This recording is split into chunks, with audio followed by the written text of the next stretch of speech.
Diffusion শব্দটিকে খেয়াল করো। ডিফিউশন শব্দটা, হ্যাঁ, ডিফিউশন, ডিফিউজ হওয়া, কোনো কিছু ছড়িয়ে পড়া, ডিফিউজ করা, হ্যাঁ, কোনো কিছু ছড়িয়ে পড়া, টেকনোলজি ডিফিউশন, প্রোডাক্ট ডিফিউশন, কোনো কিছু ছড়িয়ে পড়াকে আমরা বলি ডিফিউশন। তাহলে আমরা যদি প্রথাগতভাবে আমরা ডিফিউশনকে ডিফাইন করতে চাই, according to our innovation science, diffusion process হচ্ছে এমন একটা process by which an innovation spreads, from its source to its ultimate user. তার মানে হচ্ছে এটি এমন একটি প্রসেস যার মাধ্যমে একটি ইনোভেশন তার আলটিমেট ইউজারদের কাছে ছড়িয়ে পড়বে। ফর এক্সাম্পল, বাংলাদেশে ধান নিয়ে সবচেয়ে বেশি গবেষণা করে বাংলাদেশ ধান গবেষণা ইনস্টিটিউট, ব্রি, বাংলাদেশ রাইস রিসার্চ ইনস্টিটিউট। তো ব্রি যখন একটি নতুন ভ্যারাইটি তৈরি করে, একটা লাইন তৈরি করে, এটার আলটিমেট ব্যবহারকারী হচ্ছে সারা দেশের কৃষকরা যারা ধান চাষ করে। তো এই ব্রির নতুন ভ্যারাইটিটি যখন সারা দেশের ধান চাষিদের মধ্যে ছড়িয়ে পড়ে, সেই ধান চাষি টেকনাফ হতে পারে, সেই ধান চাষি তেতুলিয়ার হতে পারে, দেশের যে কোনো জায়গায় এই যে ছড়িয়ে পড়া, এই ছড়িয়ে পড়ার প্রসেসটাকে আমরা বলি ডিফিউশন প্রসেস। তার মানে ব্রি হচ্ছে প্রযুক্তি উদ্ভাবন করবে, উদ্ভাবন করার পরে সেটা ডিফিউজ হবে। এখন আরেকটি মজার ব্যাপার, ডিফিউজ কখন হবে? যখন সারা দেশের যারা অ্যাডপ্টার আছে তারা কি করবে? এটাকে অ্যাডপশন করবে। ডিফিউজ তখনই হবে যখন অ্যাডপশন করা হবে। এখানে আরেকটি ডেফিনিশন দেওয়া আছে, diffusion is the process by which an innovation is communicated through certain channels over time among the members of a social system. এই ডেফিনিশনটা বুঝতে হলে আমাদেরকে আরো কিছু জিনিস জানতে হবে। তো এখানে ডেফিনিশনটা খেয়াল করো, যখন একটা ইনোভেশন কমিউনিকেটেড হয় through certain channel, definitely channel ছাড়া কমিউনিকেশন হবে না, এবং যে কোনো একটা প্রসেস সম্পন্ন হতে সময় লাগে। So this is over time. So কাদের মধ্যে ছড়িয়ে পড়বে? Among the member of a social system. এটা কোত্থেকে সেটা আমরা দেখি। এক মিনিট। ডিফিউশন প্রসেসের চারটি এলিমেন্ট আছে। ডিফিউশন প্রসেসের চারটি এলিমেন্ট আছে। চারটি বেসিক এলিমেন্ট ছাড়া ডিফিউশন কখনো হবে না। প্রথম এলিমেন্ট, আমরা কি ডিফিউশন হচ্ছে, সেটা হচ্ছে ইনোভেশন। ইনোভেশনটি ডিফিউশন হচ্ছে। দ্বিতীয় এলিমেন্ট হচ্ছে এই ডিফিউশনটি কিভাবে হচ্ছে? কমিউনিকেশন প্রসেসের মাধ্যমে ডিফিউশন হচ্ছে। কমিউনিকেশন প্রসেসের মাধ্যমে, কারণ যখন প্রযুক্তি সম্পর্কে এক কৃষি অফিসার অথবা একজন মাঠ কর্মী কৃষকদেরকে শোনাবে, জানাবে, তার মানে সে কমিউনিকেশন করছে। তুমি একটা প্রযুক্তি তৈরি করেছি একটা অর্গানাইজেশন, সেটি সম্পর্কে জনসচেতনতা তৈরি করার জন্য এটা নিয়ে তাদের ওয়েবসাইটে ঘোষণা করলো, সোশ্যাল মিডিয়াতে সেটা সম্পর্কে জানানো দিল, হ্যাঁ, টেলিভিশনে কোনো প্রোগ্রাম করে সেটা সম্পর্কে অবহিত করলো জনগণকে। সেটা কি হচ্ছে? এটা কমিউনিকেশন হচ্ছে। লিফলেট বুলেটিন তৈরি করে, পোস্টার তৈরি করে মানুষকে জানালো, সেটা হচ্ছে কমিউনিকেশন হচ্ছে। সো ইনোভেশন কি হয়? কমিউনিকেশন হয়। সো এটা 2 নম্বর। 3 নম্বর হচ্ছে, একটু খেয়াল রাখতে হবে, এটা আমরা এই সিরিয়ালে দেব। কমিউনিকেশন কাদের মধ্যে হয়? সোসাইটির মানুষের মধ্যে হয়, ইন সোসাইটি। সো আমাদেরকে সোশ্যাল সিস্টেমটাকে বুঝতে হবে। ডিফারেন্ট প্রসেসকে বুঝতে হলে আমাকে সোশ্যাল সিস্টেম বুঝতে হবে। আর 4 নম্বর হচ্ছে টাইম। যে কোনো প্রসেস কমপ্লিট হতে হলে টাইম দরকার হয়। যে কোনো প্রসেসের দুটো বিষয় আছে, একটি হচ্ছে এক বা একাধিক ধাপ থাকবে, এবং secondly it will consume time. কাজে এই চারটি হচ্ছে ডিফিউশন প্রসেসের এলিমেন্ট। এখন এই চারটিকে নিয়েই কিন্তু তোমার যে 2 নম্বর সংজ্ঞাটা দেওয়া হয়েছে, diffusion is the process by which an innovation is communicated through certain channels over time among the members of a social system.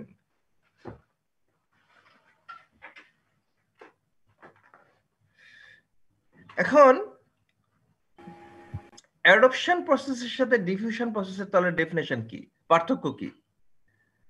তোমাদের মনে আছে, মানে এখন হয়তো অনেকেই মানে খেয়াল করতে পারতেছো না, সেটা হচ্ছে অ্যাডপশন প্রসেস। আমরা প্রথমেই বলেছিলাম ইনোভেশন সম্পর্কে যখন পড়াই তখন প্রথমেই আমরা অ্যাডপশন প্রসেস সম্পর্কে বলেছিলাম। Adoption is the process is the decision of by an individual to full use of an innovation in future in best course of action available. তার মানে হচ্ছে এটা হচ্ছে মানে একেবারে মানে বইয়ের যে সংজ্ঞা, সহজ কথা হচ্ছে অ্যাডপশন হচ্ছে এমন একটা প্রসেস যার মাধ্যমে একজন ব্যক্তি বা একটি ব্যক্তি ব্যবহারকারী কোনো একটি ইনোভেশন বা নতুন প্রযুক্তিকে ভবিষ্যতে ব্যবহার চালিয়ে যাওয়ার সিদ্ধান্ত গ্রহণ করে, সেটাকে আমরা বলি অ্যাডপশন। তাহলে অ্যাডপশনের সাথে ডিফিউশনের ডিফারেন্সটা কোন জায়গায় আমরা যদি একটু দেখি, তোমরা যদি ডেফিনেশনটা খেয়াল করো তাহলে বুঝতে পারবা। Diffusion process explains how an innovation spreads among members of society. তার মানে অ্যাডপ্টারদের কাছে কিভাবে ছড়িয়ে পড়ে, ডিফিউশন এটা কিন্তু এক্সপ্লেইন করে। While adoption process explains how an innovation is being accepted by an individual. একজন ইন্ডিভিজুয়াল বা ব্যক্তি সে কিভাবে সেটি গ্রহণ করে, এই হচ্ছে বেসিক পার্থক্য ডিফিউশন এবং অ্যাডপশনের মধ্যে। এছাড়াও তোমরা সহজে বুঝতে পারছো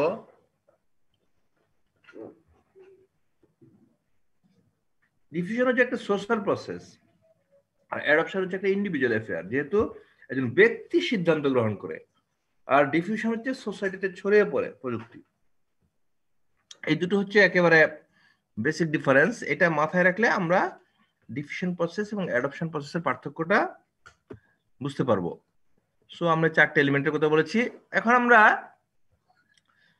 তোমাকে যদি এই পরীক্ষার খাতে দেওয়া হয় explain the diffusion process or describe the diffusion process for adopting an innovation, তখন তোমাদের কি করতে হবে, স্টেপ বাই স্টেপ এই চারটি এলিমেন্টকে এক্সপ্লেন করলেই চলবে।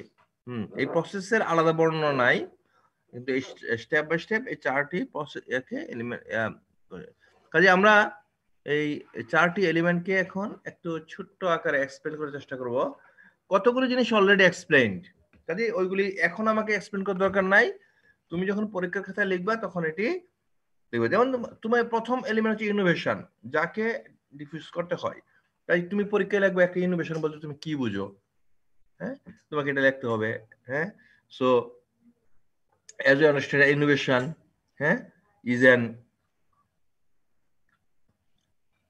idea, practice or object that is regarded as new by an individual. তারপর তুমি একটু এক্সপ্লেন করবা এটা কি, এটাতে কি বোঝাচ্ছে, উদাহরণ দিবা দু একটা। একটা ইনোভেশন উদাহরণ দিবা, হ্যাঁ মানে প্র্যাকটিসের উদাহরণ, তারপর তোমার অবজেক্টের উদাহরণ, তারপর তোমার আইডিয়ার উদাহরণ, সেইটা দেওয়ার চেষ্টা করবা। তারপর তোমাকে এক্সপ্লেন করতে হবে an individual or adapter considers the key attributes of innovation while adopting it. হ্যাঁ, একজন যখন একটা ইনোভেশনকে গ্রহণ করে বা ইনোভেশন সম্পর্কে কনসিডার করে তখন সে এর অ্যাট্রিবিউটগুলি সম্পর্কে সে কনসিডার করে। সে অ্যাট্রিবিউট কি 5টি অ্যাট্রিবিউট আছে। রিলেটিভ অ্যাডভান্টেজ, কমপ্লেক্সিটি, কম্প্যাটিবিলিটি, হ্যাঁ, অবজারভেবিলিটি, ট্রায়ালেবিলিটি, এই 5টি এলিমেন্ট আছে। এই 5টি এলিমেন্টকে তোমাকে ছোট্ট আকারে লিখতে হবে। হ্যাঁ, তারপর তুমি আরেকটি জিনিস একটু মাথায় রাখবা, how can you relate the attributes of an innovation to the attributes of the innovation, attributes of the innovation, sorry, এই যে অ্যাট্রিবিউট গুলো রয়েছে সেগুলো তুমি এই অ্যাডপশনের সাথে কিভাবে তুমি রিলেট করবা। যে অ্যাট্রিবিউট গুলো রয়েছে, ফর এক্সাম্পল রিলেটিভ অ্যাডভান্টেজ, সেটার সাথে অ্যাডপশনের কি সম্পর্ক? হ্যাঁ, রিলেটিভ অ্যাডভান্টেজ যদি বেশি হয় তাহলে অ্যাডপশন বেশি হবে। কমপ্লেক্সিটির সাথে কি সম্পর্ক? কমপ্লেক্সিটি যদি বেশি হয় তাহলে অ্যাডপশনের পরিমাণ কমে যাওয়ার সম্ভাবনা আছে, কমে যাবে, কারণ মানুষ তখন হেজিটেট করবে। এভাবে একটু একটু তোমাকে এক্সপ্লেন করতে হবে। তারপরে আমি চলে যাব পরের পার্ট, কমিউনিকেশন। এটিও তোমাদেরকে আমার সাথে যিনি পড়াচ্ছেন ডক্টর সোনিয়া শেহলি, ডক্টর সোনিয়া শেহলি কি এটা পড়ানো শুরু করেছে কমিউনিকেশন? আমার ধারণা পড়েই ফেলেছে নাকি? জি স্যার। ম্যাম, জি স্যার, ম্যাডাম পড়ানো শেষ করে ফেলেছে না? বা পড়াচ্ছে। হ্যাঁ, কমিউনিকেশন। তো 2 নম্বর এলিমেন্ট হিসেবে তুমি যখন কমিউনিকেশন সম্পর্কে বলবা, ইউ ফার্স্ট ডিফাইন কমিউনিকেশন। একটা কমিউনিকেশনকে ডিফাইন করবা। আফটার তুমি ডিফাইন করার পরে তুমি কমিউনিকেশন এলিমেন্টগুলি কি বা কি এলিমেন্টগুলি কি সেটা তোমাকে লিখতে হবে। সেই কি এলিমেন্টগুলি অ্যাকর্ডিং টু লিগ্যান্স, 1 নম্বর হচ্ছে কমিউনিকেটর, 2 নম্বর হচ্ছে মেসেজ, 3 নম্বর হচ্ছে চ্যানেল, 4 নম্বর হচ্ছে ট্রিটমেন্ট অফ মেসেজ, 5 নম্বর হচ্ছে অডিয়েন্স, নাম্বার 6 অডিয়েন্স রেসপন্স। তুমি এই 6টি element and you relate the 6 elements to adoption process, হ্যাঁ, অর টু ইনোভেশন। হ্যাঁ, এটা শুধু একটা লেখার চেষ্টা করো। তারপর তুমি বিশেষ করে সবচেয়ে গুরুত্বপূর্ণ হচ্ছে আমাদের কমিউনিকেশন চ্যানেল। হ্যাঁ, আসলে 2 নম্বর এলিমেন্ট যেটা, সেটা আসলে রজার্সের বইয়ে কমিউনিকেশন চ্যানেলে লেখা হয়েছে। কেউ কেউ কমিউনিকেশন বলে সংক্ষেপে বলার জন্য। 2 নম্বর এলিমেন্টটা আসলে কমিউনিকেশন চ্যানেল। কমিউনিকেশন চ্যানেলের মাধ্যমে তো মানুষের কাছে পৌঁছে যায়। কমিউনিকেশন চ্যানেলটাকে তুমি কি এলিমেন্টগুলির নামগুলি লিখে তোমাকে মূল এমফাসাইজ করতে হবে কমিউনিকেশন চ্যানেলের উপর। So what is the communication channel? First, this is means or bridge. Communication channel হচ্ছে একটা মাধ্যম বা মিন্স, মাধ্যম by which message get from one individual to another, or it's a transmission of bridge of message through which a message reaches from one to another. হ্যাঁ, তুমি যাই লেখো না কেন তুমি কমিউনিকেশন চ্যানেলকে ডিফাইন করার চেষ্টা করবা। সবচেয়ে গুরুত্বপূর্ণ যে জিনিসটা, কমিউনিকেশন চ্যানেল ক্যাটাগরিগুলি কি, এটা কিন্তু তোমাদেরকে খুব ভালো করে মনে রাখতে হবে। আমরা কিন্তু কমিউনিকেশন পড়ার পরেও আমি জানি আমাদেরকে কতটুকু পড়িয়েছে এই বিষয়টা। কমিউনিকেশন চ্যানেলের ক্যাটাগরিগুলি কি সেটা কিন্তু আমাদের বুঝতে হবে। তো কমিউনিকেশন চ্যানেলের ক্যাটাগরিগুলি কি আমি বোঝার চেষ্টা করি। এক ধরনের কমিউনিকেশন চ্যানেল হচ্ছে মাস মিডিয়া। কমিউনিকেশন চ্যানেলগুলিকে আমরা মিডিয়া বলি। কিছু এটা নামগুলি খুব সহজ না, মাস মিডিয়া। আরেক ধরনের কমিউনিকেশন চ্যানেলকে আমরা বলি ইন্টারপার্সোনাল মিডিয়া। মাস মিডিয়া তুমি বুঝতে পারছো যে সরাসরি মানুষের কাছে মেসেজ যেই মিডিয়ার মাধ্যমে অনেক মানুষের কাছে এটা পৌঁছে যায়। তো তোমার একটা মাস মিডিয়ার উদাহরণ দিতে পারবা? Sir, TV. Very good. TV, radio, television. আচ্ছা, তারপর ইন্টারনেট। হ্যাঁ, আর কি আছে দেখো, আমি টিভি, রেডিও, ইন্টারনেট একরকম, আর কিছু মাস মিডিয়া আছে। Very good, news paper. হ্যাঁ, তোমরা সেকেন্ডারে কিছু করেছো মাস মিডিয়া? পোস্টার। হ্যাঁ, এই তো পোস্টার, তারপর পোস্টার, লিফলেট, এগুলো। এই তো মাস মিডিয়া। এই মানে মাথায় জিনিসটা রাখতে হবে। হ্যাঁ, আর কিছু মিডিয়া হচ্ছে ইন্টারপার্সোনাল মিডিয়া। ইন্টারপার্সোনাল মিডিয়া মানে কি, একজন পার্সন টু আরেকজন পার্সন। অর্থাৎ এখানে ব্যক্তি সরাসরি ব্যক্তির সাথে ইনভলভড হচ্ছে। মাস মিডিয়া ব্যক্তির সাথে সরাসরি ইনভলভ হওয়ার দরকার নাই, সে কোনো একটা মিডিয়ার মাধ্যমে মানুষকে ছড়িয়ে দিল। আর এখানে ব্যক্তি সরাসরি ব্যক্তির সাথে ইনভলভ হচ্ছে, এটাকে আমরা বলি ইন্টারপার্সোনাল মিডিয়া। তো মাস মিডিয়া হচ্ছে those means of transmitting message that involves a mass medium, একটা মাস মিডিয়াম আমরা ইউজ করি, যেমন radio, television, newspaper, so on. আচ্ছা, এটা mass media enables source of one or a few individuals to reach audience of many huge। আর interpersonal media গুলি হচ্ছে usually face to face exchange between two or more individual. হ্যাঁ, face to face ছাড়াও এটা হতে পারে। এটা 60-এর দশকে যখন বলা হতো ফেস টু ফেস, সরাসরি আমরা বলি direct exchange of information between two or more individual. Direct, হ্যাঁ, সেটা ফেস টু ফেস হতে পারে, টেলিফোনের মাধ্যমে হতে পারে। যেমন এখানে কাজে ইন্টারপার্সোনাল যে মিডিয়াগুলি বা চ্যানেলগুলি সেগুলো হচ্ছে মানুষ, অধিকাংশ হচ্ছে মানুষ। যেহেতু তুমি চিন্তা করো, তুমি একজন কৃষক, একজন কৃষকের কাছে ইন্টারপার্সোনাল মিডিয়া কি? তারা হচ্ছে মানুষ। তারা কারা? উপসহকারী কৃষি কর্মকর্তা হতে পারে, উপজেলা এগ্রিকালচার অফিসার হতে পারে। হ্যাঁ, বলো। স্যার ইন্টারপার্সোনাল চ্যানেল বলতে কি স্যার আমরা মানুষটাকে হ্যাঁ, বুঝাবো নাকি আমরা মানুষকে বুঝাবো ইন্টারপার্সোনাল মিডিয়া বলতে। ফার্মার ভিজিট স্যার, এটা ইভেন্টটা কি ইন্টারপার্সোনাল চ্যানেল হবে না? ফার্মার ভিজিটকে সরাসরি মিডিয়া বলা যাবে না। কেন স্যার? এটা তো মানে কমিউনিকেশন, এটা একটা মানে মেথড বলতে হবে এটাকে, যেখানে কমপ্লেক্স অফ কমিউনিকেশন চ্যানেলস এবং আদার জিনিস ইউজ করে। আমরা কিন্তু দুটো কিন্তু দুই ওয়েতে দেখতে হবে। একটা হচ্ছে এক্সটেনশন মেথড। এক্সটেনশন মেথড আমরা যখন পড়েছি সেটা কিন্তু তোমার দেখো ইন্ডিভিজুয়াল কন্ট্যাক্ট মেথড কিছু ছিল। এই যে সেখানে তুমি ফার্মার ফিল্ড ভিজিট, হ্যাঁ, ফার্ম ভিজিট, তারপর তোমার টেলিফোন এক্সচেঞ্জ বা অফিস কল, এগুলি ছিল ফার্ম এন্ড ফিল্ড। হ্যাঁ, জি স্যার। আর ছিল তোমার গ্রুপ মেথডস। হ্যাঁ, একটা ট্রেনিং সেশন, একটা ডেমনস্ট্রেশন মিটিং, গ্রুপ ডিসকাশন। হ্যাঁ, আবার কিছু ছিল এখানে আবার মাস মেথডস, হ্যাঁ, গণমাধ্যম। হ্যাঁ, এটা হচ্ছে এক ধরনের ক্লাসিফিকেশন, এটা হচ্ছে কমন এক্সটেনশন মেথডস। আর আমরা যেটা বলছি সেটা হচ্ছে মিডিয়া অফ কমিউনিকেশন।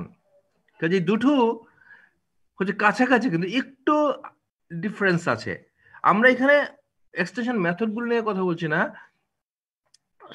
স্বাভাবিক কমিউনিকেশনের জন্য কি কি মিডিয়া আমরা ইউজ করি সেটা বলা হচ্ছে। তবে একটি এক্সটেনশন মেথডে একাধিক মিডিয়া আমরা ব্যবহার করতে পারি। ফর এক্সাম্পল, একজন এক্সটেনশন অফিসার যখন একটা ফার্মার ফিল্ডে যাবে সেটাকে আমরা বলি ফার্ম এন্ড হোম ভিজিট। সেখানে কিন্তু সে যখন নিজে সে কথা বলবে তখন কিন্তু সে তার জন্য ইন্ডিভিজুয়াল মিডিয়া, সে এখন না, সে তার জন্য একটা ইন্টারপার্সোনাল মিডিয়া পার্সন। আবার সে কিন্তু আরো কিছু ওয়েতে কমিউনিকেশন করতে পারে। একটা সে লিফলেট বিতরণ করতে পারে, বা একটা ছোটখাটো মানে সভা করতে পারে। হ্যাঁ, এরকম নানা রকম ভাবে সে প্রসেস বা মিডিয়াকে সেখানে ইনভলভ করতে পারে। কাজে আমরা ওই মানে দৃষ্টিভঙ্গিতে এটা দেখছি না, এটা আমরা দেখছি as a channel of communication। ঠিক আছে, এইভাবে রাখলে আমাদের মধ্যে কনফিউজ হবে না। তো ওকে, তো আমাদের ইন্টারপার্সোনাল চ্যানেলগুলো হচ্ছে এসএও। একজন ফার্মারের জন্য, ফার্মার কাদের কাছ থেকে সরাসরি ইনফরমেশন গ্রহণ করে? উপজেলা এগ্রিকালচার অফিসার, তারপর ধরো অন্যান্য যে প্রগ্রেসিভ ফার্মার তারা হতে পারে সেটা, অথবা দেখো ফার্মাররা যাদের কাছ থেকে বীজ, সার, তারপর কীটনাশক এগুলি কিনে। আসলে একজন ফার্মার কিন্তু তার ইনফরমেশনের জন্য মোটামুটি এই মানুষগুলির সাথে যোগাযোগ করে, সাধারণত এই মানুষগুলির সাথে যোগাযোগ করে, এই জন্য তার জন্য এটা ইন্টারপার্সোনাল চ্যানেল। তো আমরা আরেকটু ইনডেপথ ক্লাসিফিকেশনে এখন যাচ্ছি, একটু খেয়াল করতে হবে। ইন্টারপার্সোনাল মিডিয়াগুলি কিন্তু আচ্ছা প্রথমেই বললাম মাস মিডিয়া গুলো কিন্তু দুই রকম। মাস মিডিয়া গুলো হচ্ছে দুই রকম। আমরা মাস মিডিয়া ডেফিনেশন দিয়েছি। কিছু মিডিয়া হচ্ছে তোমার এর নাম print media. There are other types of media are electronics media. খুব সহজেই তোমরা বুঝতে পারছো এখানে এই স্লাইডে যে উদাহরণগুলি দেওয়া আছে এখানে প্রিন্ট মিডিয়াও আছে, ইলেকট্রনিক মিডিয়াও আছে। প্রথম দুইটা কি মিডিয়া? প্রথম দুইটা কি media? Electronic media. Electronic media, very good. হ্যাঁ, পরেরটা হচ্ছে প্রিন্ট মিডিয়া। কাজে তোমার রেডিও, টেলিভিশন, ইন্টারনেট, হ্যাঁ, এগুলো হচ্ছে ইলেকট্রনিক মিডিয়া। আবার news paper, leaflet, poster, magazine, farm magazine, এগুলো হচ্ছে তোমার প্রিন্ট মিডিয়া। এটা একটা ক্লাসিফিকেশন। আরেকটা ক্লাসিফিকেশন হচ্ছে ইন্টারপার্সোনাল মিডিয়ার ক্লাসিফিকেশনটা বেশি গুরুত্বপূর্ণ, কারণ এটি আমরা ডিফিউশন প্রসেসকে ডিফাইন করে দেয়। কিছু ইন্টারপার্সোনাল মিডিয়াকে আমরা বলি পার্সোনাল লুকালাইট। এটা বুঝতে পারছো, ল্যাটিন শব্দ, ল্যাটিন টার্ম এটা। কারণ সায়েন্সের অনেকগুলি টার্ম ল্যাটিন ভাষা থেকে উদ্ভূত হয়েছে, এটা একটা ল্যাটিন টার্ম। কিন্তু আমরা বুঝতে পারছি এটা কিন্তু সহজে বোঝা যাচ্ছে। পার্সোনাল লুকালাইট। লুকালাইট মানে কি? Local person. হ্যাঁ, লোকাল, যে লোকালি যে থাকে। আর কিছু যেমন নেইবার, ফ্রেন্ডস, রিলেটিভ, হ্যাঁ, আদার ফার্মার্স ইন দ্য কমিউনিটি। তারপর তোমার এই যে বাজারের যিনি ইনপুট বিক্রি করছে, হ্যাঁ, সিড ডিলার, তারপর তোমার ইনপুট ট্রেডার, হ্যাঁ, এরা হচ্ছে পার্সোনাল লুকালাইট। হ্যাঁ, তাহলে পার্সোনাল লুকালাইট আসলে কারা? Personal lookalike are the individual who are the part of the local social system. একজন ব্যক্তির নিজস্ব লোকাল সোসাইটির যিনি অংশ, এবং সেই সোসাইটির মধ্য থেকেই তিনি তার ইনফরমেশন দিয়ে থাকেন। যেমন তোমার নেইবার, একজন কৃষকের নেইবার, একজন কৃষকের অন্য একজন কৃষক, তার ফ্রেন্ড, অথবা তার রিলেটিভ, অথবা মডেল ফার্মার বা প্রগ্রেসিভ ফার্মার, অথবা যে ইনপুট ডিলার, তারা হচ্ছে পার্সোনাল লুকালাইট। কারণ এই লোকগুলি ওই এলাকাতেই থাকে, নিজস্ব এলাকাতেই থাকে, এবং সেখান থেকে তাকে ইনফরমেশন দিয়ে থাকে। So this channel personal localite channel.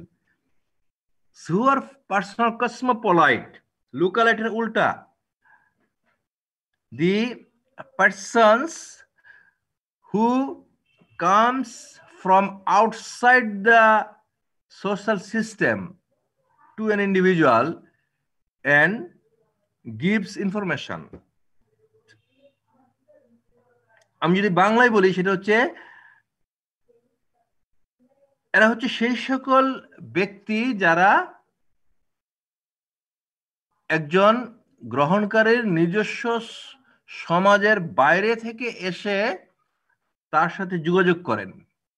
who communicates from outside the social system. উদাহরণ হচ্ছে, একজন কৃষক, তার কাছে সে তথ্য দেওয়ার জন্য উপজেলা থেকে একজন উপসহকারী কৃষি কর্মকর্তা বা এসএও আসলো, অথবা একজন এগ্রিকালচার এক্সটেনশন অফিসার, তোমাদের মতো যারা বিসিএস দিয়ে একজন অফিসার হবে, তারা সেখানে গিয়ে কৃষকদেরকে উন্নত কৃষি প্রযুক্তি সম্পর্কে তথ্য প্রদান করছে। তাহলে এই ব্যক্তিগুলি কি হচ্ছে, তারা কিন্তু সোসাইটির বাইরে থেকে এসে সোসাইটিতে তথ্য দিয়ে আবার চলে যাচ্ছে। এই ব্যক্তিগুলো হচ্ছে পার্সোনাল কসমোপলাইট, যারা লোকাল সোশ্যাল সিস্টেমের অংশ না। আর লোকালাইটটা হচ্ছে রুরাল সোশ্যাল সিস্টেমের অংশ, কসমোপলাইটটা রুরাল সোশ্যাল সিস্টেমের অংশ না। হ্যাঁ, কাজে তারা হচ্ছে change agent of Jio. Change agent মানে, চেঞ্জ এজেন্ট কাদেরকে বলা হয়? যারা মানুষকে চেঞ্জ করে। এটা কিন্তু একটা মানে internationally technical term, US term. Change agent হচ্ছে সেই সকল agent the people who change the behaviour of other their target people. কাজেই কৃষকদেরকে তুমি নতুন প্রযুক্তি সম্পর্কে জ্ঞান দিলা বা ইনফরমেশন দিলা, তার মানে কি তার নলেজকে তুমি চেঞ্জ করলা। একটা বিহেভিয়ার চেঞ্জ কিভাবে হয়? তার নলেজ চেঞ্জ হয়, তার স্কিল চেঞ্জ হয়, তার অ্যাটিটিউড চেঞ্জ হয়, তার প্র্যাকটিস চেঞ্জ হয়। সেকেন্ডারি নোটগুলো দেখো, তোমরা বুঝতে পারবা behaviour, the components of behaviour. তো এই যে এই জায়গাগুলি চেঞ্জ করে কারা? যারা বাইরে থেকে এসে, যে উপসহকারী কৃষি কর্মকর্তা, তারপর এগ্রিকালচার এক্সটেনশন অফিসার, উপজেলা এগ্রিকালচার অফিসার, একটা এনজিওর যে প্রতিনিধি, তারা হচ্ছে change agent, the people who change the behaviour of the people. কাজে এটা জিওতে থাকতে পারে, এনজিওতে থাকতে পারে। এই পার্সোনাল কসমোপলাইট হচ্ছে সেই সকল চেঞ্জ এজেন্টরা। কাজেই agriculture extension officer, he is a personal cosmopolite. উপজেলা agriculture officer, he is a personal cosmopolite. উপসহকারী কৃষি কর্মকর্তা, হি ইজ এ পার্সোনাল কসমোপলাইট। হ্যাঁ, একজন এনজিওতে কাজ করে, হ্যাঁ, সে হচ্ছে personal cosmopolite. So this two are device. এই পার্সোনাল লোকালাইট এবং পার্সোনাল কসমোপলাইট কেন গুরুত্বপূর্ণ? কারণ ইউজুয়ালি যারা ভালো ফার্মার, তারা তথ্যের জন্য লোকালাইটের চেয়ে কসমোপলাইট ইনফরমেশন চ্যানেলগুলি বেশি ইউজ করে। যাদের ইনোভেশন ক্যাপাসিটি ভালো, বা যারা ইনোভেটর বা আর্লি অ্যাডপ্টার ওইরকম যারা আছে, তারা দেখা যায় ইনফরমেশন নেওয়ার জন্য লোকালাইট চ্যানেলগুলি বেশি ব্যবহার করে না, rather they use the personal cosmopolite people, customer channels. On the other hand, the people or farmers who are not so progressive in mind and don't use the modern communication channel, they use the localite, neighbor, other farmer, relatives, friend, neighboring farmers, local farmers, something like this. তাহলে এখান থেকে একটা কথা তোমরা একটু বলার চেষ্টা করো আমাকে, যে কে বলতে পারে। গত ক্লাসে আমরা বলেছিলাম যে 5টি অ্যাডপ্টার ক্যাটাগরিজ রয়েছে: innovator, early adopter, early majority, late majority and laggards. হ্যাঁ, তাদের ডেফিনেশন আমরা দিয়েছি। তোমরা একটা ক্যাটাগরির নাম বলো যে ইউজুয়ালি পার্সোনাল লোকালাইট চ্যানেলটি বেশি ব্যবহার করে, আরেকটি ক্যাটাগরির নাম বলো যারা কসমোপলাইট চ্যানেলটি বেশি ব্যবহার করে। এই 5টির মধ্যে স্যার পার্সোনাল কসমোপলাইট ইউজের ক্ষেত্রে স্যার ইনোভেটরস হবে। ভেরি গুড, ইনোভেটরস এবং আর্লি অ্যাডপ্টার দুটোই। আর পার্সোনাল লোকালাইটের ক্ষেত্রে স্যার ল্যাগার্ড হবে সম্ভবত। Very good, very good. হ্যাঁ, ল্যাগার্ডসের বৈশিষ্ট্য হচ্ছে তারা নতুন কোনো কিছুকে গ্রহণ করতে চায় না, কাজেই তাদের কমিউনিকেশনটা হচ্ছে কিন্তু নেইবার, ফ্রেন্ড, রিলেটিভ। আমি গত ক্লাসে আরেকটি কথা বলেছিলাম তোমাদেরকে, মানে এক্সটেনশন, তুমি একজন এগ্রিকালচার এক্সটেনশন অফিসার, তুমি টেকনোলজি ডিভিশনের জন্য মূলত কাদের সাথে যোগাযোগ করবে? 5টি ক্যাটাগরির মধ্যে খেয়াল আছে? এটা আমার প্রথমেই বলা, ইনোভেটরসদের সাথে। ইনোভেটরদের সাথে? আচ্ছা, আর্লি অ্যাডপ্টারের সাথে। আর্লি অ্যাডপ্টারের সাথে। আর কোনো আইডিয়া? তাহলে দেখো, আচ্ছা তোমাদের দুজনের কথা আমি অ্যাকসেপ্ট করলাম, কিন্তু দেখো ইনোভেটররা হচ্ছে সোসাইটির মাত্র 2.5%, আর আর্লি অ্যাডপ্টার হচ্ছে 13.5%। তাহলে তাদের সাথে যোগাযোগ করলে কি সেটা এফিসিয়েন্ট হবে? এফিসিয়েন্সি, হ্যাঁ, তাদের সাথে যোগাযোগ করলে এটা কি মানে টেকনোলজি সহজে ছড়াবে, নাকি অন্যদের সাথে যোগাযোগ করতে হবে? স্যার তারা যদি ল্যাগার্ডদের মানে সেটা বুঝিয়ে বলে তাহলে। ল্যাগার্ডরা কিন্তু গ্রহণ করেই না, মানে কারো কথা শোনে না। ল্যাগার্ডরা তখনই গ্রহণ করে যখন তাদের আর কোনো উপায় থাকে না। যেমন এখন তোমাকে বলা হয় যে নো মাস্ক নো সার্ভিস, তুমি যদি কোনো সরকারি অফিসে ঢুকো তোমাকে মাস্ক পরতে হবে, বাধ্যতামূলক। এখন দেখবে সামনে পুলিশ দাঁড়ায় আছে, লাঠি একটা বাড়ি দিব ঘাড়ের মধ্যে। তখন যে মাস্ক পরবে না, সে তখন কি করবে? বাধ্য হয়ে 5 টাকা দিয়ে একটা মাস্ক কিনে সে পরবে তখন। হ্যাঁ, কাজে তাকে কিন্তু বুঝিয়ে বলে সে কিছু করবে না। বুঝিয়ে বলে কিছু করবে না। দেখো, মানে এটা একটা বিষয়।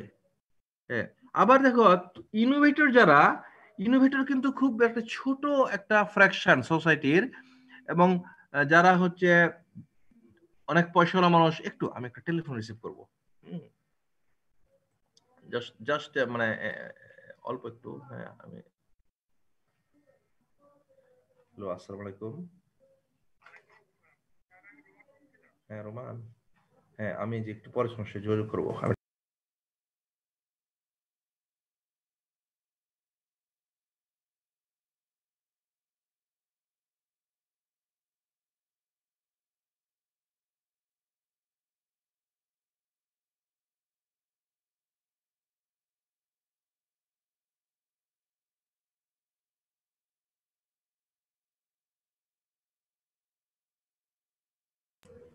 ওকে, তো আমাদের কাজেই একটু খেয়াল করো, মানে ক্যারেক্টারিস্টিক্স গুলি তুমি একটু মনোযোগ দিয়ে পড়ো, তাহলে কিন্তু তুমি বুঝতে পারবা এক্সটেনশন এজেন্টরা আসলে তার উদ্দেশ্য, একজন এক্সটেনশন এজেন্টের উদ্দেশ্য হচ্ছে টেকনোলজি যেন সমাজের সমস্ত মানুষের প্রতি ছড়িয়ে পড়ে। তাহলে সে কাদের সাথে যোগাযোগ করবে? যাদের কথা অন্য মানুষ শুনবে। কিন্তু যারা সমাজের খুব ধনী লোক, 2.5% দিয়ে ইনোভেটর, তাদের সাথে দেখা যায় তারা কিন্তু নিজেদের মধ্যে যোগাযোগ বেশি করে, সমাজের মানুষের সাথে যোগাযোগ কম করে। এলাকার একজন খুব, মানে একটা গ্রামকে তুমি চিন্তা করো, দেখা যায় খুব বড় লোক বা জমিদার ফ্যামিলির লোকজন যারা আছে, তারা কিন্তু খুব বেশি মানুষের সাথে যোগাযোগ রাখে না। হুম। কিন্তু সমাজে কিছু লোক আছে যারা যারা কিন্তু সমাজের মানুষের সঙ্গে সবসময় যোগাযোগ রাখে, যাদের কথা মানুষজন শুনে এবং যাদের ইনস্ট্রাকশনকে ফলো করে। স্যার এরা কি আর্লি মেজরিটি? মূলত আমরা প্রথম যোগাযোগ করব আর্লি অ্যাডপ্টারদের সাথে, কারণ আর্লি অ্যাডপ্টাররা হচ্ছে টেকনোলজি ডিসেমিনেশন নেতৃত্ব দিয়ে থাকে, কারণ তাদের কথা অন্য মানুষ শুনে। এবং তার পরবর্তীতে আর্লি মেজরিটি আমরা কাদেরকে বলি? যারা দেখে বিশ্বাস করে, অর্থাৎ প্রমাণ একজন, সহ। হ্যাঁ না ওইটা অন্য জিনিস। আর্লি মেজরিটি যারা দেখে বিশ্বাস করে, অর্থাৎ সে যখন একটা ডেমনস্ট্রেশন প্লটে দেখবে এই টেকনোলজিটা মানে কাজ করছে, তখন সে তাড়াতাড়ি গ্রহণ করে ফেলবে। কাজেই এক্সটেনশন, এবং তারপরে যখন আর্লি মেজরিটিরা ভালো ফলাফল পাওয়া শুরু করবে, তখন কিন্তু লেট মেজরিটি তারা বিশ্বাস করতে বাধ্য হবে যে না, এইটাই আমাকে নিলে আমি ইকোনমিক্যালি বেশি প্রফিটেবল হবে আমার জন্য। আর ল্যাগার্সরা কখনোই গ্রহণ করবে না। তারা তখনই গ্রহণ করবে যখন তাদের গ্রহণ করা ছাড়া উপায় নাই। হ্যাঁ, নানা প্রবলেম তার সামনে, আগে টেকনোলজি নিয়ে আসবে, তখন মনে করবে না, এটা আর আমার পুরোনোটা দিলে আমার চলবে না, আমাকে নতুন টেকনোলজি গ্রহণ করতে হবে। এটা হচ্ছে একটা বিষয়। কাজে মূল এক্সটেনশনের মূল টার্গেট কিন্তু প্রথমত হচ্ছে তোমার আর্লি অ্যাডাপ্টার, এবং সেকেন্ডলি আর্লি মেজরিটি। আর্লিকে মনে রাখবা, আর্লিকে খেয়াল রাখতে হবে। ওকে, আমি একটু ডিস্ট্রাক্টেড হয়েছি। এটা প্রথমে এই কথাটা আলোচনা করার কথা ছিল, তোমাদেরকে আমি বলেছিলাম যে কারা আচার গ্রহণ করে।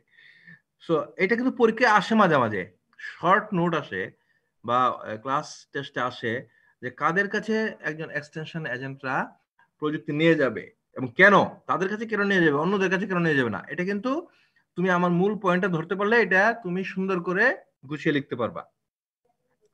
স্যার ওকে, হ্যাঁ স্যার বলো। আমরা আর্লি যে অ্যাডপ্টার্স এর কথা বললাম, এটা হচ্ছে স্যার আমাদের যেন এই যে নতুন ইনোভেশনটা দ্রুত ছড়িয়ে যায়, মানে বেশি লোকের কাছে পৌঁছায়, এই কারণে মানে এটা কনসিডার করলাম। কিন্তু স্যার ইনোভেটরস যেটা আছে, তাদের আর্লি অ্যাডপ্টার্সদের সাথে ইনোভেটরস হওয়ার কথা না স্যার, কারণ ওরা তো শোনো, ইজিলি যারা রিচ। ইনোভেটরস তাদের কিন্তু প্রযুক্তি গ্রহণ করার জন্য এক্সটেনশন অর্গানাইজেশনের খুব একটা দরকার নাই। কারণ তুমি তুমি ও ওদের ক্যারেক্টারিস্টিক্স গুলি খেয়াল করো, তারা কিন্তু ইনফরমেশন গ্রহণ করে থেকে, মাস মিডিয়া থেকে। জি হুম। স্যার, জি তারা স্যার তারা হয়তো বুঝেছি। পত্র পত্রিকা, ইন্টারনেট, হ্যাঁ, ওইসব জায়গা থেকে নিজেরা গ্রহণ করে। আমি আমার একটা উদাহরণ দিই। গতকালকে আমি আহ, অনেকগুলি অনেকগুলি জেলায় আমি গিয়েছি। কালকে আমি সারাদিন সেই সকাল 8টা থেকে শুরু করে রাত 8টা পর্যন্ত, প্রায় 12 ঘন্টা আমি উত্তরবঙ্গের তোমার রংপুর এলাকার বিভিন্ন জায়গায় আমি ভিজিট করেছি। সকালে একেবারে একেবারে সকালে গেলাম তোমার রংপুর জেলার তারাগঞ্জ উপজেলায়। তারাগঞ্জে আমি একজন একজন কৃষককে পেলাম, যে কফি চাষ করছে। একজন কি তোমরা নিশ্চয় কফি চাষ বাংলাদেশে হয় এটা কারো কাছে শোনো না এখনো, তাই না? আই এম শিওর তোমরা কেউ জানো না এটা। হ্যাঁ, সে ওই লোক নীলফামারী মানে রংপুরের তারাগঞ্জ, তোমরা রংপুরে যারা আছো তারা তাকে খুঁজে বের করতে পারবে। তারাগঞ্জ উপজেলায় তোমাদের কেউ আছো তারাগঞ্জ উপজেলার এখানে? কেউ নেই। বাট রংপুরের প্রচুর লোকজন আছো। হ্যাঁ, তো তারাগঞ্জ উপজেলায় আমরা কোন রাস্তা দিয়ে গেলাম, যে পাগলাপীর হয়ে যে রাস্তাটা গিয়েছে তোমার সৈয়দপুরের দিকে, ওই রাস্তাটা গিয়ে একটু মানে বাম দিকে দিয়ে ঢুকে গেলাম। কি জানি গ্রামের নাম ভুলে গেলাম। তো একজন কৃষককে পেলাম, সে কফি চাষ করছে। কফি তো বাংলাদেশে এরকম কোন না যে কৃষকরা মানে এটা মানে চাষ করে বিক্রি করবে।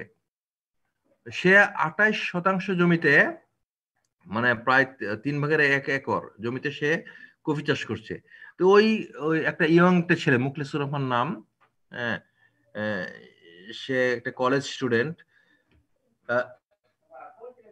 সে কিভাবে কফি চাষ করছে আমি তাকে জিজ্ঞেস করলাম যে তুমি কফি চাষ করতে শুরু করছো, ইনফরমেশন করে পেয়েছো? বলছে স্যার আমি টেলিভিশন দেখে প্রথম জানতে পেরেছি, তারপর আমি ইন্টারনেট ঘেটে ঘেটে বের করেছি কফি চাষ কিভাবে করতে হয়। এবং সে কফির মানে চাষ দেখার জন্য সে দার্জিলিং গিয়েছে। তো রংপুর থেকে দার্জিলিং কাছে, হ্যাঁ, বুড়িমারি বর্ডার ক্রস করলেই একটু পরে দার্জিলিং। হ্যাঁ, তোমরা যারা রংপুর এলাকার জাস্ট পাসপোর্ট করলে দার্জিলিং থেকে বেড়ে আসতে পারো। তো সে এখানে কফি চাষ মানে তারপর সে দার্জিলিং গিয়ে সে কফি চাষ দেখেছে। তারপরে সে মানে সাপ্লায়ার মানে ইন্ডিয়া থেকে কফির চারা আনানোর ব্যবস্থা করেছে, তারপর সে চাষ শুরু করেছে। এখন এই ধরনের লোক হচ্ছে ইনোভেটর। তাদেরকে তো এক্সটেনশন এজেন্টরা গিয়ে কিছু করতে পারবে না, বরং গিয়ে দেখবা মানে সে কিন্তু তার চিন্তাধারায় এক্সটেনশন এজেন্টের চেয়ে অনেক এগিয়ে আছে। এক মিনিট, হ্যাঁ, জাস্ট এক মিনিট, আমি একটু সময় নিচ্ছি।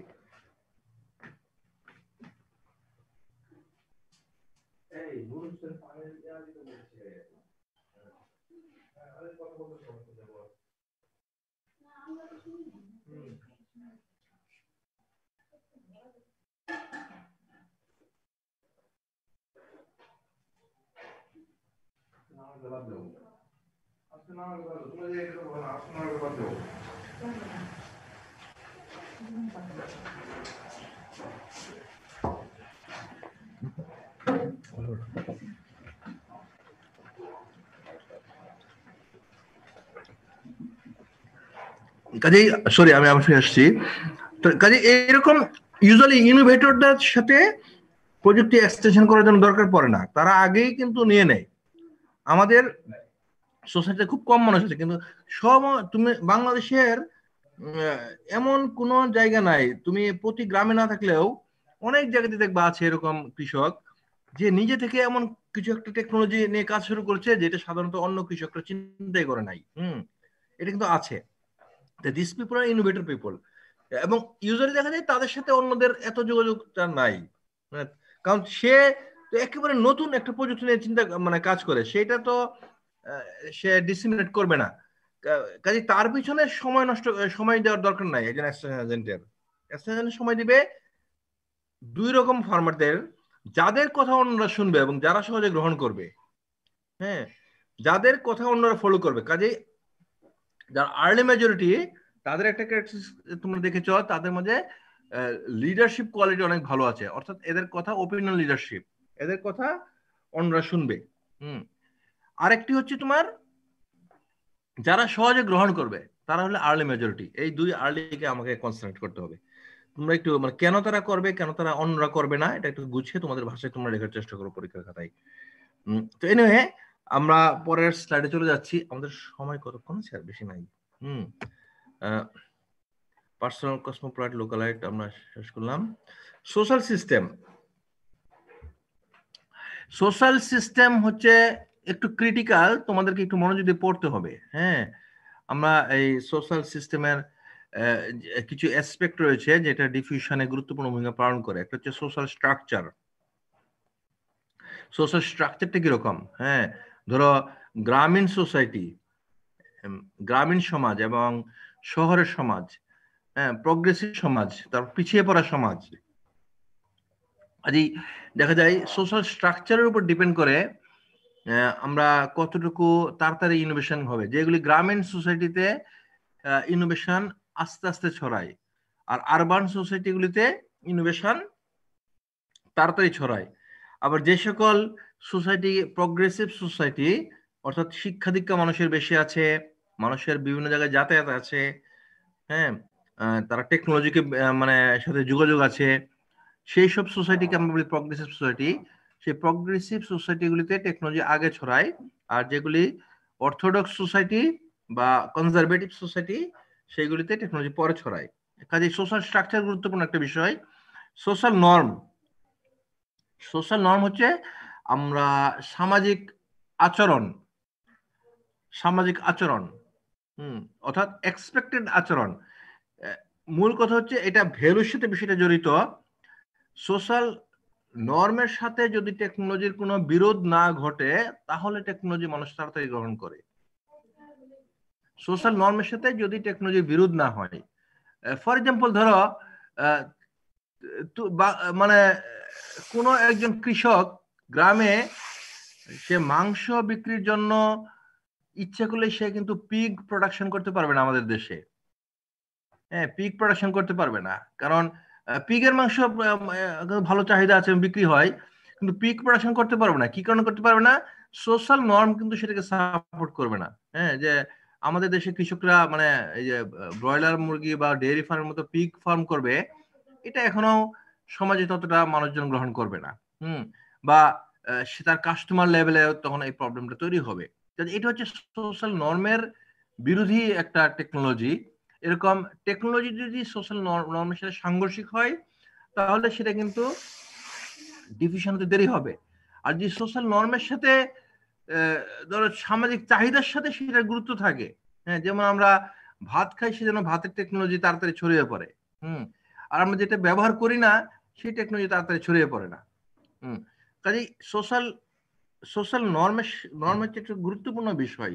সোশ্যাল নর্মের সাথে যদি মিল থাকে তাহলে টেকনোলজি তাড়াতাড়ি ছড়ায়, আর সোশ্যাল নর্মের সাথে যদি মিল না থাকে টেকনোলজি ছড়াতে সময় লাগে। আরেকটা হচ্ছে opinion leader and change agent.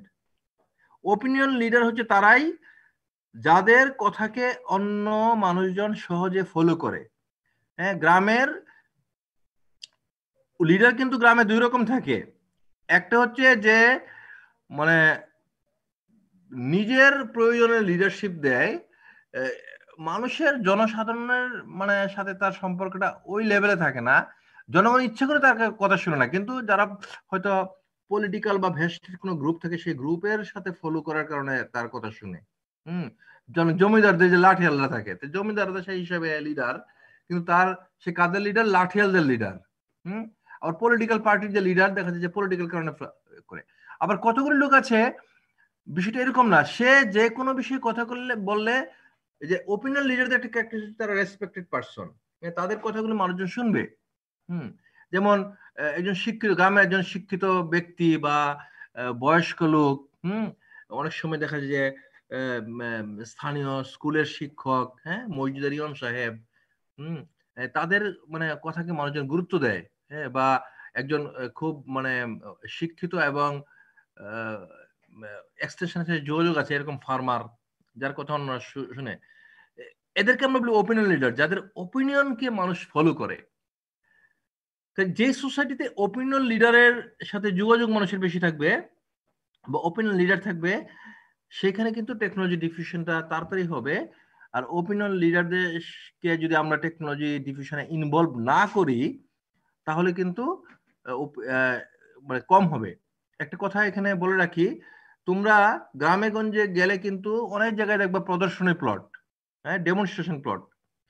এই ডেমনস্ট্রেশন প্লট সেই সকল কৃষকদেরকে দেওয়া হয় যাদের ওপিনিয়ন লিডারশিপ ক্যাপাসিটি আছে, বা যাদেরকে অন্যরা যাদের কথা শুনে উৎসাহিত হবে, বা যিনি নিজের খেয়ে কি বলে বনের মোষ তাড়ানোর মতো টেকনোলজি ডিফিউশনে অন্যকে মানে বোঝানোর চেষ্টা করবে ধৈর্য ধরে। সবাই কিন্তু এটা পারে না।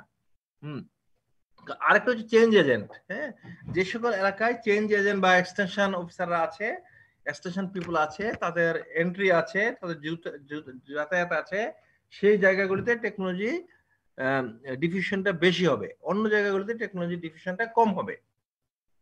এই বিষয়গুলো এখানে এখানে এখানে রয়েছে। স্যার বলো। স্যার অপিনিয়ন লিডারটা কি আর্লি অ্যাডপ্টারদের বলা যাবে বা আর্লি মেজরিটি, মানে এক্স্যাক্টলি আর্লি অ্যাডপ্টাররা হচ্ছে মূল ওপিনিয়ন লিডার। আর্লি অ্যাডপ্টারদের সমস্ত ক্যারেক্টারিস্টিক্স গুলি ওপিনিয়ন লিডারদের সাথে মিল পড়ে, কাজে আর্লি অ্যাডপ্টার ওপিনিয়ন লিডার। কাজে সোসাইটিতে এখানে থ্যাংক ইউ, ওপিনিয়ন লিডার বা আর্লি অ্যাডপ্টারদেরকে যত বেশি টেকনোলজি ডিফিউশনে ইনক্লুড করা হবে তত বেশি টেকনোলজি ছড়িয়ে পড়বে। আর আমি যদি মানে ডেমনস্ট্রেশন কাকে দিবে, মানুষ চিনতে আমি ভুল করি, তাহলে এমন একজন মানুষকে ডেমনস্ট্রেশন দিলাম যে যার সাথে মানুষের সমাজের মানুষের যোগাযোগ নাই, হ্যাঁ, সে একাকি থাকে বা মানুষের সাথে যোগাযোগ নাই বা কমিউনিকেশন করে না বা নিজেও নানা রকম প্রবলেমে থাকে, তাহলে তো লাভ নাই। কাজে আমাকে ওপিনিয়ন লিডারদেরকে যত বেশি আমি ইনভলভ করবো টেকনোলজি তাদের ছড়বে, এবং definitely they are the people of early adopter. আর হচ্ছে চেঞ্জ এজেন্ট। চেঞ্জ এজেন্ট হচ্ছে এক্সটেনশন ওয়ার্কার। এক্সটেনশন ওয়ার্কারদেরকে অ্যাভেলেবিলিটি যত বেশি হবে টেকনোলজি অ্যাডপশন তত তাড়াতাড়ি হবে। টাইপস অফ ইনোভেশন ডিসিশন, এটা একটা গুরুত্বপূর্ণ বিষয়। টাইপস অফ ইনোভেশন ডিসিশন, এটাতে আমরা আসছি কনসিকুয়েন্স অফ ইনোভেশন। হ্যাঁ, এটাতে আমরা এই পিছনে দুটোতে আসছি। Social system, opinion leaders, change এজেন্টের কিছু রোল আছে, এগুলো তোমাকে দেখে নিতে হবে। Types of innovation decision, innovation decision এটার সাথে কিন্তু ইনোভেশন ডিসিশন মডেলের যোগাযোগ নাই। ইনোভেশন সম্পর্কে মানুষ ডিসিশন কত স্বাধীনভাবে নিতে পারে, একটা ইনোভেশন সম্পর্কে কত স্বাধীনভাবে সে ডিসিশন নিতে পারে, সেটা 4 রকম। সেটা কি? একটা হচ্ছে অপশনাল। অপশনাল ইনোভেশন ডিসিশন হচ্ছে যখন একজন ফ্রিলি সিদ্ধান্ত নিতে পারে গ্রহণ করার। যেমন তুমি বাজার থেকে কলম কিনবা, পেন্সিল কিনবা, এটা তুমি ফ্রিলি সিদ্ধান্ত নিতে পারো। ছোট ছোট জিনিস যেগুলো আছে, হ্যাঁ, তুমি কি খাবা, হ্যাঁ, অনেকেই আছে তোমার কচু পছন্দ করে, অনেকে আছে কচু পছন্দ করে না, অনেকে বেগুন খেতে পছন্দ করে, অনেকে বেগুন পছন্দ করে না, এরকম আছে না? এইগুলি সিদ্ধান্ত হচ্ছে অপশনাল। আবার কতগুলি সিদ্ধান্ত আছে, আচ্ছা, অপশনাল যত বেশি ইনোভেশন গ্রহণ করার ক্ষেত্রে যদি সিদ্ধান্তটা অপশনাল হয় তাহলে সেটা মানুষ তাড়াতাড়ি গ্রহণ করবে। আর কতগুলো আছে কালেকটিভ, একা সিদ্ধান্ত নিতে পারবে না। যেমন ধরো একটা গ্রামে কৃষকদের সমবায় সমিতি আছে, 100 কৃষক সেই সমবায় সমিতির মেম্বার। এখন আমি একটি ধান কাটার যন্ত্র কিনবো, সেটা আমি রিপার কিনতে পারি অথবা মিনি কম্বাইন হারভেস্টার কিনতে পারি। হ্যাঁ, দাম হয়তো খুবই ডিফারেন্স নাই, একটা 4 লক্ষ টাকা আর একটা 7 লক্ষ টাকা। এখন টাকা আছে, সোসাইটিতে টাকা আছে, কিন্তু এই সিদ্ধান্তটা আমি কোনটা কিনবো অথবা কোন কোম্পানির কিনবো সেই সিদ্ধান্তটা কিন্তু আমি একা নিতে পারবো না। কিভাবে নিতে হবে? সবাইকে নিয়ে নিতে হবে। কাজে কিছু ডিসিশন হচ্ছে কালেকটিভ নিতে হবে। কালেকটিভ ডিসিশন নিতে গেলে সময় বেশি লাগে, কিন্তু এটার ফলাফল আবার ভালো হয়। কিছু ডিসিশন হচ্ছে অথরিটি ডিসিশন। অথরিটি ডিসিশন কি? তোমার নিজস্ব কোনো স্বাধীনতা সেখানে নাই, তোমাকে উপর থেকে যখন চাপিয়ে দেওয়া হয়, এটা হচ্ছে অথরিটি ইনোভেশন ডিসিশন। তুমি নিজস্ব স্বাধীনতা নিয়ে কাজ করতে পারবে না। যেমন এখনকার সময়ে ধরো একটা পোল্ট্রি ফার্মে, যার biosecurity high value poultry farm, সেখানে গেলে কিন্তু মানে তুমি কাজ করতে চাও, হ্যাঁ, কাজ করতে গেলে তোমাকে ড্রেস এবং তোমার মানে যে হেলথের যে বিষয়গুলি সেই ব্যাপারে তোমাকে কিন্তু কমপ্লাই করতে হবে। এটা হচ্ছে অথরিটি ডিসিশন। তুমি মানে অথরিটি যদি বলে, তোমরা বাংলাদেশে নীল চাষের কথা শুনেছ এই ব্রিটিশ আমলে? নীল চাষ, হ্যাঁ, জি স্যার। নীল কি? নীল হচ্ছে একটা রঙের জন্য, ইন্ডিগো, হ্যাঁ, রঙের জন্য নীল রং পাওয়া যেত, সেই গাছকে কৃষকের চাষ করতো। কিন্তু তার আগে ব্রিটিশরা আসার আগে কখনোই এই দেশের মানুষজন নীল চাষ করে নাই। আমরা ধান টান পাট এগুলি চাষাবাদ করতাম। তো ব্রিটিশরা 1757 সালে এই দেশকে দখল করার পরে তারা কি করলো, নীল চাষকে ইন্ট্রোডিউস করলো। কিন্তু এই দেশের কৃষকরা কিন্তু খুশি হয়ে নীল চাষ করে নাই। হ্যাঁ, কারণ কৃষকরা, আমার 1 একর জমি আছে, আমি যদি 1 একর জমিতে নীল চাষ করি তাহলে আমার কি হবে, আমার সারা বছরের খাবারের জন্য আমার হাতে নগদ টাকার উপর ডিপেন্ড করতে হবে। এখন নীলের টাকা আমি কখন পাবো না পাবো, কতটুকু পাবো না পাবো, দেখা যাবে সে কিন্তু চাল উৎপাদন করতে পারছে না। সেই জন্য ব্রিটিশরা কি করেছে, তারা কিন্তু গায়ের জোরে নীল চাষ করেছে। হ্যাঁ, এটা নিয়ে খুব অনেক কিছু আছে। আমাদের দেশের কৃষির মেরুদণ্ড ব্রিটিশরা ভেঙে দিয়েছিল নীল চাষের মাধ্যমে। কারণ তাদের গার্মেন্টস ইন্ডাস্ট্রিতে প্রচুর রং দরকার হতো, সেটা তারা এখান থেকে নিয়ে যেত এবং নামে মূল্যে তা সেটা নিয়ে যেত। কাজেই এই নীল চাষ যে কৃষকরা করেছে সেটা তো অ্যাডপশন, কিন্তু সেই অ্যাডপশনটা সে কি খুশি হয়ে করেছে না, সে বাধ্য হয়ে করেছে, তার উপর চাপিয়ে দেওয়া হয়েছে। এরকম সিদ্ধান্ত যখন হয় এগুলিকে আমরা বলি ইনোভেশন, অথরিটি ইনোভেশন ডিসিশন। আরেক ধরনের ডিসিশন আছে যেটাকে আমরা বলি contingent innovation decision. What is কিছু বলবা? স্যার টাইম শেষ। টাইম, হ্যাঁ। তোমাদের কি আরো ক্লাস আছে এখন? আমি 5 মিনিটের মধ্যে শেষ করছি, অসুবিধা নাই। আমি দেখছি কন্টিনজেন্ট ইনোভেশন ডিসিশন হচ্ছে যখন এই ডিসিশনটা শর্ত সাপেক্ষ। কিরকম শর্ত সাপেক্ষ? এই শর্ত সাপেক্ষ কিরকম? ফর এক্সাম্পল, তুমি একজন কৃষক ধরো তুলা চাষ করছে, তাকে তুলা চাষে একজন উদ্বুদ্ধ করছি আমরা। হ্যাঁ, কিন্তু তুলা কি সে সাধারণ মার্কেটে বিক্রি করতে পারবে? তুলা বাজারে কেউ কিনবে না, এটা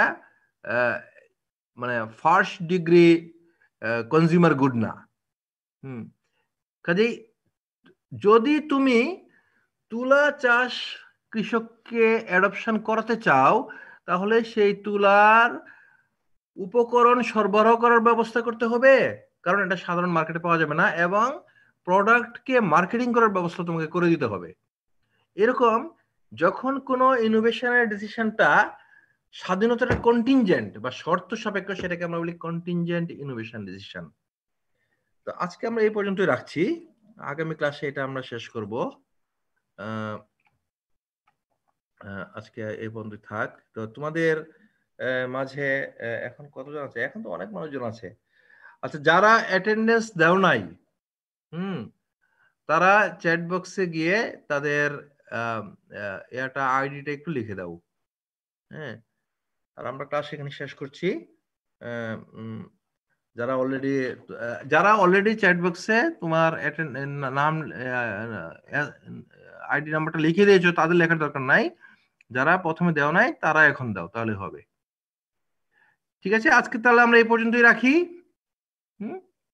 ইনশাল্লাহ আগামী সপ্তাহে তোমাদের সাথে আবার কথা হবে। একটু পড়ো জিনিসগুলি, একটু ডাউনলোড করে মাঝে মাঝে কিছু পড়ো যে স্যার আসলে কি পড়াচ্ছে, কারণ এইখানে না পড়লে অন্য জায়গায় পড়ে আর খেয়াল রাখতে পারবা না। ঠিক আছে, একটু একটু তোমার মাথায় রেখো, তারপরে সেটা পড়ো আর কি। ওকে, তাহলে তোমরা কবে দেওয়া হবে?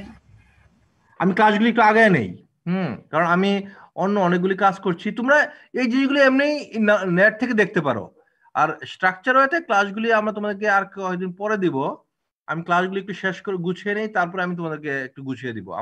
আমাকে অন্য অনেকগুলি কাজ করতে হচ্ছে, তো এটার জন্য একটু সময় দিতে হবে আমাকে। এমনি তো ক্লাস করলে তোমাকে আমি দিয়ে দিলাম স্লাইড, কিন্তু এখন যেহেতু তোমরা দূরে আছো, আমি কিছু মেটেরিয়াল সহ তোমাদেরকে দিতে যাচ্ছি। আর কয়েকদিন পরে আমরা একটু দিব, আর এই চ্যাপ্টারটা শেষ করে নেই। হ্যাঁ, ঠিক আছে, সবাই ভালো থাকো, ইনশাল্লাহ দেখা হবে সবার সাথে আবার। আসসালামু আলাইকুম। ওকে, ওয়ালাইকুম সালাম। তোমরা যারা দিয়েছো আইডি লিখেছো তারা লিভ নিয়ে চলে যেতে পারো, অসুবিধা নাই। ওকে,